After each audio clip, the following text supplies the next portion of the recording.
Why are there so many unreliable Jeeps on the road, and how can they simultaneously be known as the most durable and bulletproof brand with the almighty 4-liter and the most likely brand to give you death wobble and leave you walking? What's up, Buck Doug with Deanie in the Garage? Today, I want to talk about the fact that some people out there seem to think that Jeeps are unreliable. Here's what happened. A viewer hit me up. He said, hey buddy, I want to buy a Jeep. My whole family's telling me I'm crazy. They're telling me they're unreliable and it's a mistake. What do you think? And I said, hey buddy, who are you asking? I mean, obviously, you know what I'm going to say about it. I gave him the whole rundown spiel about how Jeeps get a bad name. So, you know, you got to keep up on maintenance. You buy something 20 years old, this, that, or the third. No less reliable than anything else. The same thing that I genuinely believe and tell everybody who brings up this very silly question to me. But I was thinking about it. Why does the Jeep brand get more of that? It's not even hate. It's that people genuinely believe they're unreliable. Like, the hate between like Ford and Chevy is kind of like, no. But no, it's not like that with Jeep. Like, people are like, no, man, that's going to leave you walking. Stay away from that brand. They are trash. And I was thinking about it. I was trying to figure out what made Jeep different, why people thought that they were unreliable. And then it came to me. There are a lot of unreliable Jeeps out there, but it's not Jeep's fault. It's actually a weird backhanded compliment. And I think we should go over it today. Why are there so many unreliable Jeeps out there? Why is that actually a compliment to Jeep? And what can you do to make sure you do not end up with one of these unreliable Jeeps? Now, Jeeps we're going to talk about today are all 10 years old or older. I firmly believe it takes at least 10 years for a reputation to get into place. So the Jeeps they've put out in the last 10 years, the reputation based on those is not concreted yet. The evidence for this is Honda in the 90s made incredible cars. In the early 2000s, they started slipping in a big way, and it took people a full 10 years before they finally realized, wow, Honda's no longer the end-all be-all. Same thing is currently happening to Subaru. They started slipping around 2010, 2012, and just now today, people are starting to realize, hold on, Subarus aren't actually as reliable as they used to be. So, cars 10 years and older, and what I think we're really talking about here is the 90s Jeeps. If you've ever seen any of my videos, you know I consider 90s Jeeps 1987 when Chrysler acquires Jeep till 2006 when they do away with the 4-liter. Now, let's dive right into this now that we've kind of established what vehicles we're going to be talking about. Why are there so many unreliable Jeeps on the road, and how can they simultaneously be known as the most durable and bulletproof brand with the almighty 4-liter and the most likely brand to give you death wobble and leave you walking? First things first. What do we do with Jeeps? We lift them up, right? Lift them up, bigger tires. Now there's some real bad news there because I know a lot of people are putting in either incomplete or incorrect lifts. So you go out and you get the springs and you get the shocks and you get the sway bar links and then you throw the bigger tires on and you're done, right? Moab ready. Let's hit it. Easter Jeep week. Well, did you do anything to correct your driveline angles? Did you do a transfer case drop? Did you do anything to fix the suspension geometry on the solid front axle? Did you address the fact that you now have 35-inch tires on a Dana 30 with 355 gearing and your stock steering? You did not. So you go out there and the Jeep breaks, and all of a sudden Jeeps are unreliable. They're garbage. Isn't that a thing? Even worse. You do all that to that Jeep, and you know what you're doing. You know how to handle yourself. I fall into this category. My WJ that's lifted up 3.5 inches, it could be a better put together lift, but I know its limitations. I also know exactly where everything is, and I've touched every bolt on that Jeep. Now, what happens if I go to sell that? I sell that. I say, I don't need that Jeep. I sell it to the next guy. Some guy comes and picks it up. He doesn't know all those little things.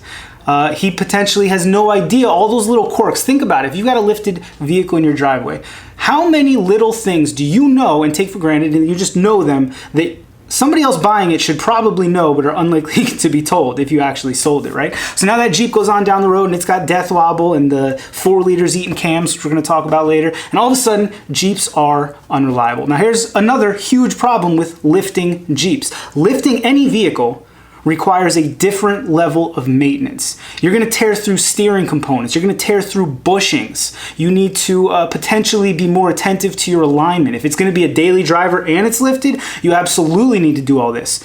Nobody does it. So you have a bunch of lifts out there, a bunch that are incomplete or put in incorrectly. And this is not a small problem. This is like an epidemic level problem. I guarantee a majority of you watching, your lift is probably technically incomplete. You probably didn't fix driveline angles, you didn't fix suspension geometry. Now you're also not maintaining it, all right? You're potentially not maintaining the motor. Why? Because lifts are expensive, tires are expensive, winches, welded bumpers, recovery points, lights, gotta have lights, you're not gonna make it off-road, right? All very expensive. So expensive that you're probably gonna neglect the motor, maybe the trans doesn't get flushed as much. All right, now you've got this vehicle, and you move it on down the line, the next guy gets it, and basically it's crap. It's a crap vehicle. You know what I mean? It's got death wobble, it's got lifter tick, the tranny slips. Jeeps are unreliable. No, Jeeps are not unreliable. Jeepers just do some truly awful stuff to them. But the platform will take it, and it'll keep moving. So in a weird backhanded way, the fact that there are so many just like, what in the fornicate is going on with that thing? Jeeps out there is a testament to how well they're built. Jeep designed as close as you're ever going to get to a perfect vehicle when they penned the XJ. Everything is taken into account for its time and the technology available. It is truly a work of art. Now it makes it to Uncle Jerry's hack garage. It's up 4 inches. It's on 35s that are spaced way out. You know, it's doing slow crawls through the woods on the stock cooling system. The gearing is all original. I mean, the fact that the XJ takes all that on the chin makes it a pretty wonderful vehicle. Pretty friggin' reliable in its stock form, and what we asked them to do is pretty well insane. Now, the fact that Jeeps are known by the Jeep community to be bulletproof is actually another problem, right? Ask anybody for a list of the most bulletproof motors, and unless they're like a Euro snob or they're just a serious hater, the 4-liter is going to be on there. The 4-liter is known far and wide as one of the most bulletproof engines of all time. And nobody knows it better than Jeepers. So what do? We neglect it. And I am a culprit. Guilty of neglecting a 4-liter in my driveway right now. I have a 2001 WJ with a 4.7 liter, and I have a 2000 WJ with a 4-liter engine. Which one do you think gets all my time and attention? The 4.7, because the 4.7 is a finicky engine, right? The 4.7 is going to throw a rocker, it's going to drop a seat, it's going to do all these awful things. 4-liter, 4-liter, I could fill the crankcase with milk and the thing would probably be fine, all right? And as a result, it gets neglected. I feel bad about it. I should do something about it, but I have a finite amount of time and money. I gotta put the money where it is. So now you've got these engines, these vehicles that are lifted up incorrectly, incompletely, not maintained, and they've got an engine that was neglected. And anything that's neglected is eventually going to show signs of fatigue. Yeah, the 4.0 is bulletproof, but I mean, if you neglect anything, becomes significantly less bulletproof. Where the 4-liter is bulletproof is if you know the 4-liter, and we're going to talk about this more in a second, and you know how to care for a 4-liter, take that thing to 1,000,000 miles, put another set of rings in it, and do it again. All day long. The next point on this list is a little bit abstract, but you're going to have to work with me a bit. Who buys Jeeps? And again, we're not talking about new Jeeps. We're not even talking about 5-year-old Jeeps. We're talking about 10, 20, 30-year-old Jeeps. YJs, TJs, XJs, ZJs, WJs. Even WKs, WK Grand Cherokees, and KJ Liberties. Those things are starting to get lifted. It's a wild thing to see. It's a wild thing to see an independent front suspension, KJ Liberty or WK running down the road. The people who buy these vehicles, first-time drivers, across the board. It might just be my generation, but I think 50% of my high school senior parking lot was XJs, and the other half was Honda Civics.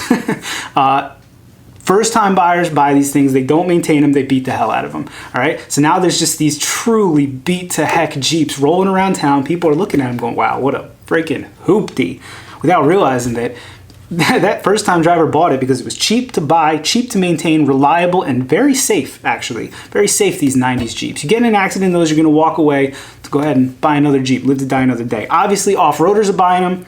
We already discussed the abuse that they do to them. Improper lifts, you're probably tired of hearing me say it at this point. The off-roading community is pretty, we work on some pretty wide tolerances, let's just say that. And then finally, mechanics buy these things. Like crazy, drive by just about any shop and one of the employees' vehicles there is gonna be a Jeep.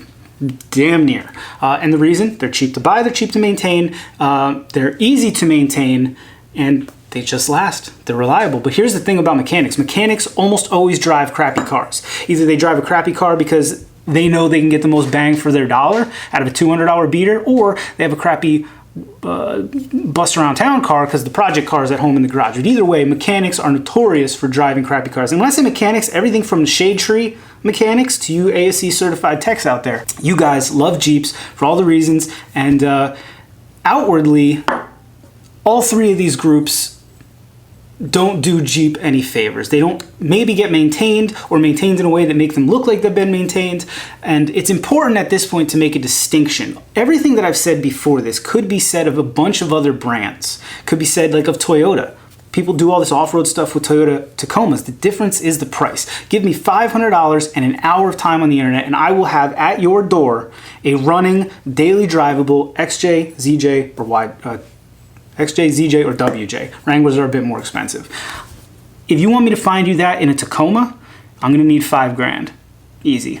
Now, someone who spends $5 grand on a truck is not gonna treat it the way I treat my WJs, and some of y'all treat your XJs. Now, there are exceptions to the rule. You occasionally get a Project Dan or just Jeep it. You fine folks are absolute artists with what you're doing to save Jeeps. But unfortunately, guys like me are out there. I take care of it. I celebrate the brand, but I'm using that WJ up as a daily driver, and it's a darn shame. It is what it is. I love Jeeps. Got to drive them. Finally, there's a group of misconceptions and outliers that really, really hurt the Jeep brand. I mentioned the 4-liter eating cams earlier.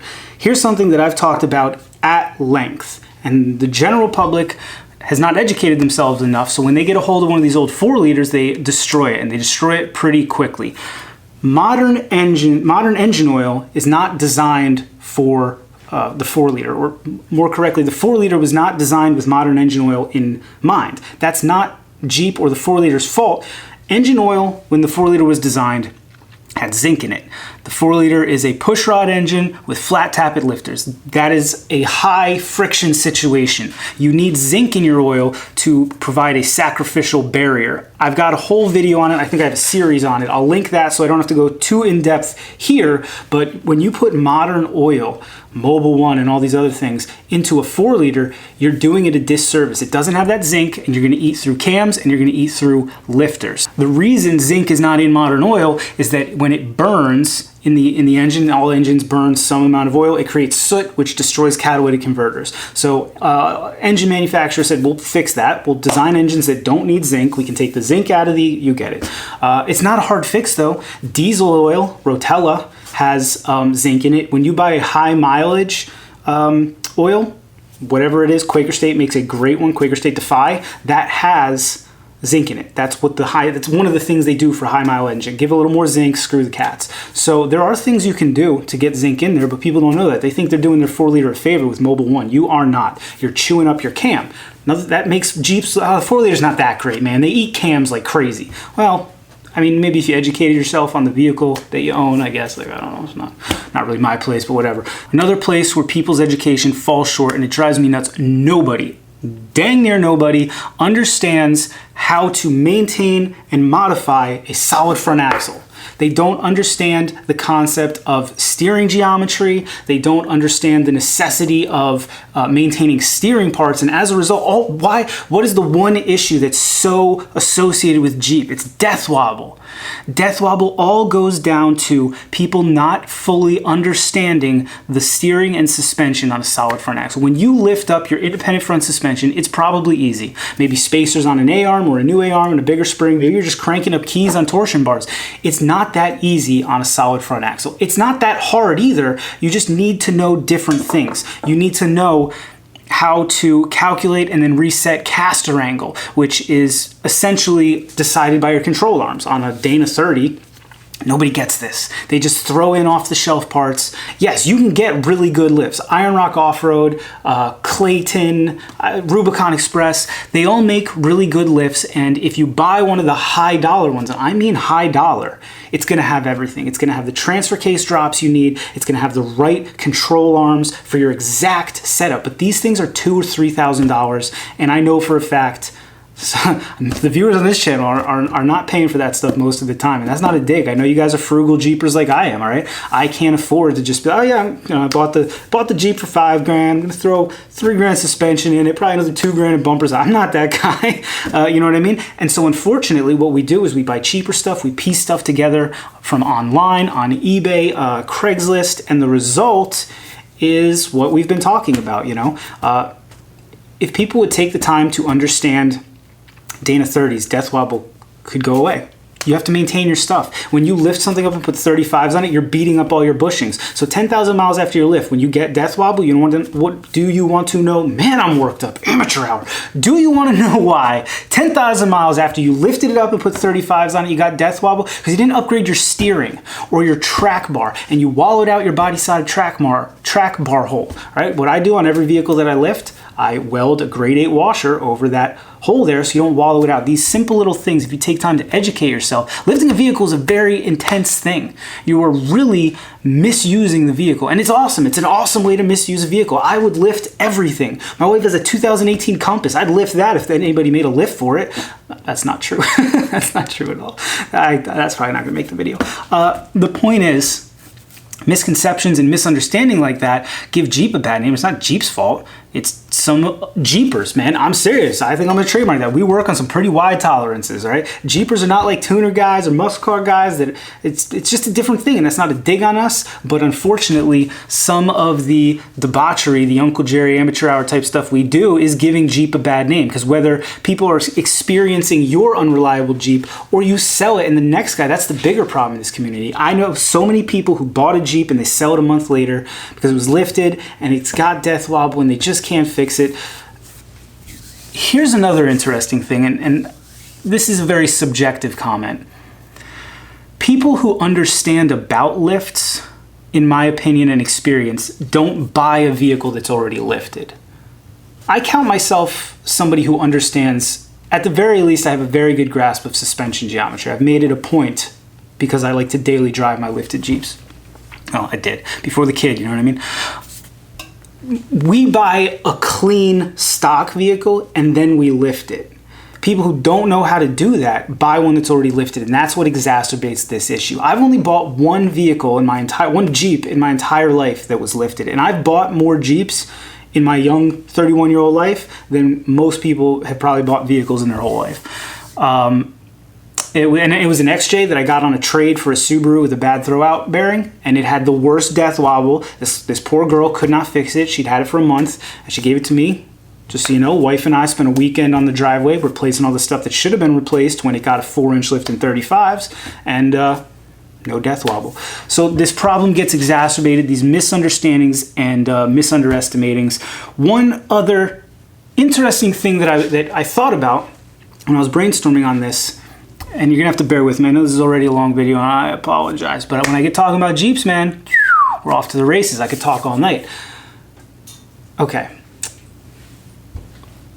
A lot of what we've been saying really could potentially apply to any auto brand that has a vehicle in its lineup or did in the last 10, 20, 30 years that could be off-roaded. Ford Explorers were off-roaded. Chevy S10 Blazers were off-roaded. Why then am I asserting, and all these things are true, anything that you lift likely is getting an incomplete, possibly incorrect lift in it, and people beat on them and then move them on down the road to the next guy. That happens with Explorers and Blazers and Tacomas and Nissan Pathfinders as well. Nissan Pathfinder is a truly awful vehicle. I know that sounds like an opinion. I guess technically it is. Anyone that I've ever been within 20 feet of, it had a leaking head gasket and about a million other problems. I'm sure somewhere there's a whole community of people that love them. My experience and the experience of everybody around me is that they're terrible. Why does Nissan not get a bad name then? Because Nissan has other stuff on their lineup to water down those unpleasant experiences. Jeep doesn't have that, or they didn't for the time period we're talking about. In the 90s, you could get a Wrangler, a Cherokee, or a Grand Cherokee, all of which get lifted at an alarming rate and check all the boxes we've talked about. Whereas Ford Explorers in the 90s got just as lifted and beat on, but they also had Tauruses. Tauruses aren't being lifted. Unless it's a show, it's not being raced. You just drive a Taurus to work, you drive it to ballet class, and if you know anything at all about minor maintenance, you maintain it, and it's a fine car. So Explorers in the 90s were called exploders because they exploded. And then they had Firestone tires on them that also exploded. I remember as a kid, Ford Exploders, remember? But Ford didn't, as a whole brand, get totally screwed over for that because there were so many other things. The F-150, they got the F-150. It's the friggin' F-150 to distract you from that. All of the Jeeps from the 90s get abused in the same way. There's no Jeep passenger car to just sort of deflect some of that. So that is something interesting that I honestly do believe potentially adds into this. The Jeep scope is so tight that anything that you view wrong on the Wrangler is also going to be wrong on the Cherokees from the same age and the Grand Cherokees. It's a bummer. The reality of this whole situation, to summarize, is that Jeeps are so reliable that we can beat the absolute stuffing out of them and abuse them and neglect them and use them in ways that the manufacturer never intended. They're so reliable that they can take all that and continue to exist. The only thing is they are going to show signs of that neglect and that abuse, and they do. As a result, some people strangely think that Jeeps are unreliable. That's all I have to say about that. Could have been longer, could have been shorter. My handy dandy viewing screen is telling me I came in right at 22 minutes. I imagine some of it will be lost to editing, so you may get lucky and only have had to sit through 19 minutes of my ramblings. I would love to know down in the squawk boxes what you think. I imagine if you're here, you probably don't think Jeeps are unreliable. Once a month I get a comment, somebody will be like, yeah, Jeeps suck, they're absolute trash. And it's like, well, I got bad news, buddy. This may not be the channel for you. You may want to go literally anywhere else. I'm probably the most vocal person about the Jeep brand being amazing, but that's how I feel. And I want you guys to at least know why, so that you have an opportunity to enjoy the Jeep brand as much as I do. Like I said, leave me a comment down in the squawk boxes. Let me know your experiences. Let me know if there's other things that you believe contribute to this. It's just not my experience. I've not found Jeeps to be unreliable. Point blank. That's all there is to it. These are the reasons why I think people might comment down there in the squawk boxes. I look forward to hearing from you. As always, thanks for watching. See you next time.